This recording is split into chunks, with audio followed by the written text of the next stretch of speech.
Sat Shri Akal to everyone and welcome to the another video of my channel United Life Sciences.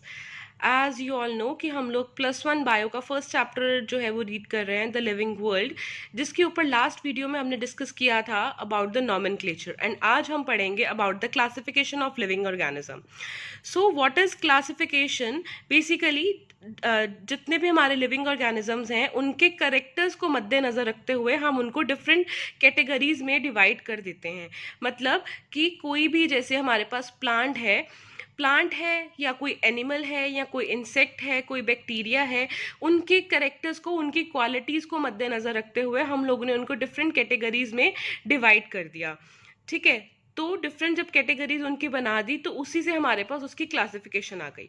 So basically characteristics होता क्या है? कोई भी observable feature या कोई भी quality which belong to a particular organism की कोई भी ऐसा फीचर या कोई भी क्वालिटी जिससे उस पर्टिकुलर लिविंग ऑर्गेनिज्म की पहचान होती है, उसको हम बोलते हैं characteristic. Next is need of classification. अब क्लासिफिकेशन की जरूरत क्या थी? It makes impossible to study about each existing living organism. As we all know कि like our earth is a huge planet. So इसके ऊपर अगर आपको बात करी जाए कि आपको सारे करेक्टर्स को स्टडी करना है या सारे लिविंग ऑर्गेनिज्म को स्टडी करना है, तो it will be bit difficult for us.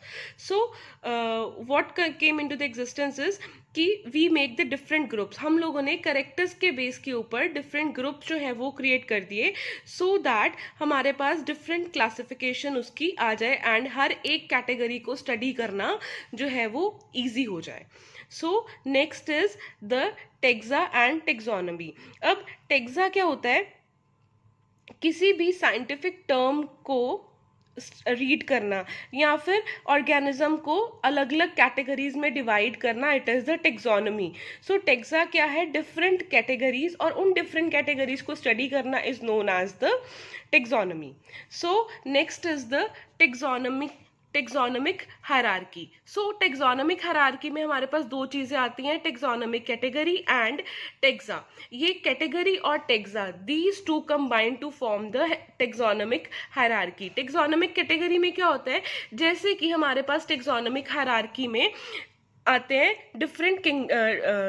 Different classification, जिसमें हमारे पास सेवन थिंग्स टू स्टडी होता है, like kingdom, phylum, class, order, family, genus and species.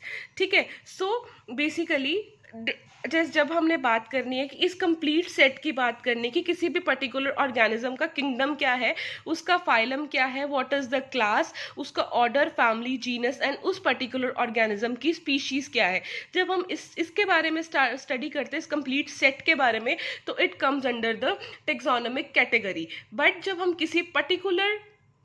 किसी की सिर्फ एक यूनिट ऑफ क्लासिफिकेशन की स्टडी करते हैं, फॉर एग्जाम्पल हम यहाँ पे स्टडी कर रहे हैं सिर्फ ऑर्गेनिज्म की स्पीशीज पे, तो it comes under the taxa. और इन दोनों की स्टडी को, लाइक कैटेगरी की और टेक्सा, इन दोनों की स्टडी को we called as the taxonomic hierarchy.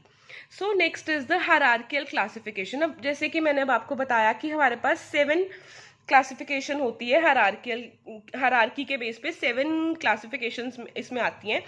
पहली है now starting with the species. अब स्पीशीज जो होती है किसी भी क्लासिफिकेशन में, it is the smallest one. जैसे कि हमने सुना है कि फॉर एग्जांपल मैंगो.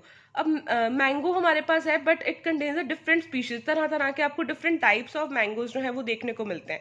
ठीक है, it is the highest similarity. Like कोई स्पीशीज है, अब मैंजीफेरा, अगर हम मैंगो की बात करें तो हमारे पास डिफरेंट स्पीशीज है, बट पता लगता है कि ये मैंगो है. सब उसकी शेप से या टेस्ट से हम बता सकते हैं कि it is the different species. So the highest similarity is having in the particular classification is the species. और स्पीशीज को जब हम कंबाइन करते हैं, असेंबल करते हैं और उसको एक नेक्स्ट लेवल तक लेके जाते हैं, तो it is known as the genus. ठीक है, तो जब हम उसकी फर्दर फैमिली की बात करें या और singular, it is known as the genus. और अगर नंबर ऑफ जीनस की बात करें तो it is known as the genera. और ग्रुप ऑफ जेनरा को जब हम कलेक्ट करते हैं तो collectively it is known as the family. और फैमिली में जब हम लोगों ने डिफरेंट फैमिलीज को इकट्ठा किया तो it become order. Several orders they form the further class. और क्लास में जब हमने कलेक्ट किया तो it is known as phylum. Phylum और डिवीजन यहाँ पे इसलिए लिखा है कि phylum it is in the case of the Animalia, और प्लांटे के केस में it is known as the division. So next is up to the end different phylums they collectively known as the kingdom. अब kingdom जो है वो सबसे बड़ा रहता है। तो फर्दर हमारे पास जो क्लासिफिकेशन है किंगडम की, ये बेसिकली 5 किंगडम क्लासिफिकेशन होती है। मतलब हमारी किंगडम मीन्स कि पूरी अर्थ में कितने तरह के हमारे पास लिविंग ऑर्गेनिजम्स हैं, ये हमारे पास किंगडम में आ जाता है। और किंगडम बेसिकली होता सिर्फ 2 या 3 तरह का है। यहाँ पे हमारे पास बेसिकली 5 तरह के किंगडम है, like Monera, protista, fungi, animalia and Plantae. जितने भी हमारे पास लिविंग ऑर्गेनिजम्स हैं, ये जितने भी हमारे पास ओवरऑल पूरी अर्थ पे हमारे पास लिविंग ऑर्गेनिज्म है, everything comes under these 5 kingdom classification. So in my upcoming next chapters I'll teach you what is the 5 kingdom. So today we have studied about the classification, characteristics, taxa and taxonomy क्या होती है, and hierarchical classification क्या होती है, और उसकी 7 classifications जो हैं वो क्या होती हैं. So in are further coming chapters will read about the 5 kingdom classifications. So that's all for today.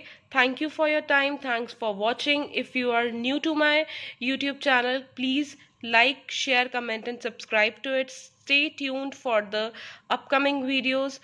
God bless you all. Take care. Bye bye.